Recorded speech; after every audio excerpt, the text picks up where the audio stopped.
Всем привет! Недавно купил себе вот такой геймпад под названием Defender Blast. Покупал я его исключительно для игры в Star Wars Jedi Fallen Order на ПК. Затраченную на него сумму вы видели ранее. Это 1050 рублей. Defender Blast является беспроводным геймпадом для устройств на базе Android. И коннектится он к смартфону посредством Bluetooth соединения.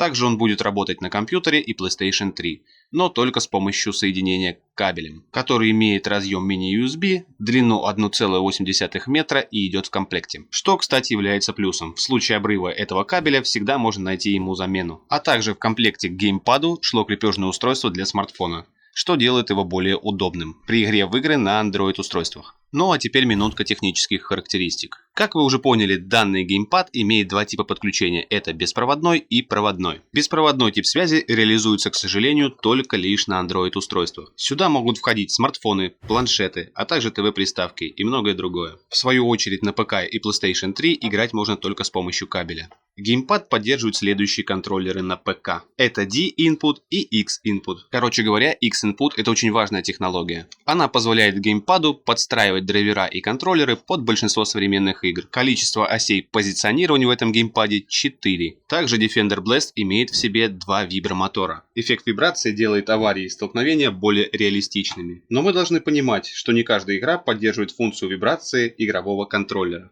Геймпад не на батарейках, как многие могли бы подумать. Он содержит в себе литий-ионный аккумулятор объемом 300 мАч, если я не ошибаюсь. И заряжаться он может от любого USB-порта компьютера. Дизайн и внешний вид. Defender Blast имеет 12 функциональных клавиш, не считая кнопку Home, Select, Start и два джойстика. Здесь я нашел небольшой минус.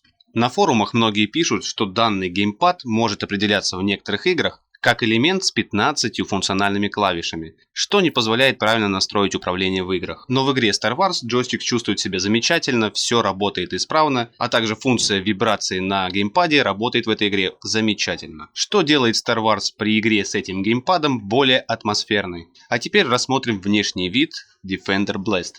Цвет геймпада черный с интересными симпатичными синими вставками. У кнопки Home имеется 4 мигающих или горящих красных индикатора, отмечающих его режим работы. Пластик дешевый и от него сильно потеют руки. Но это сглаживают две резиновые вставки в места, где касаются ладони. Да и в целом форма геймпада позволяет замечательно сидеть в руках и не выскальзывать из них. Единственная проблема, которая доставила мне несколько неудобств, это подключение данного геймпада. Чтобы начать его использовать, его необходимо подключить либо к Android устройству, либо к ПК. И это может вызвать затруднения, если не читать инструкцию. Предположим, что вы приобрели себе Defender Blast, либо же собираетесь его купить. И чтобы в дальнейшем избежать проблем с его подключением, я сейчас расскажу, как это можно сделать. Для того, чтобы подключить геймпад к Android устройству, необходимо сделать следующее.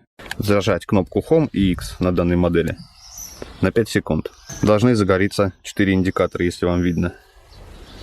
Теперь смартфон должен через Bluetooth определить данное устройство. Опять же, если вам видно, здесь появилось устройство. Подключаемся к нему. Загорелся индикатор номер 1, и это свидетельствует о том, что теперь геймпад подключен в режиме джойстика. Если зажать кнопку Home, то мы перейдем в режим клавиатуры и мыши для Android устройства. Для того, чтобы подключить этот геймпад к компьютеру, необходимо зажать кнопку Home, а также R1 одновременно на 5 секунд. Замигают две кнопки, все сделано правильно. Затем подключаем кабель. И теперь геймпад должен определиться на ПК. Если же какая-то игра не работает в режиме D-Input, то можно зажать клавишу Home и переключиться в X-Input. Загорится другая кнопочка. То есть сейчас будет работать контроллер X-Input. Кстати говоря, к PlayStation подключается точно так же. Даже если после подключения геймпад не определяется правильно как джойстик, то делаем следующее. Переходим в панель управления, переходим в настройку игровых USB контроллеров и проверяем, как он определяется. При необходимости нажимаем кнопку дополнительно, выбираем необходимый контроллер и выставляем его. Или переключаем его с помощью кнопки Home на геймпаде. Если ничего из вышеперечисленного не получилось, то необходимо скачать драйвер Xbox 360 for Windows и установить его. Сегодня мы с вами рассмотрели геймпад Defender Blast. Я приобретал его исключительно для игры Звездные войны, Джедаи, Павший Орден, и этим геймпадом я доволен полностью. Рекомендовать его к покупке однозначно я не могу, но могу сказать с уверенностью, что он понравится любому начинающему геймеру. На этом все. Всем добра, встретимся в следующем ролике.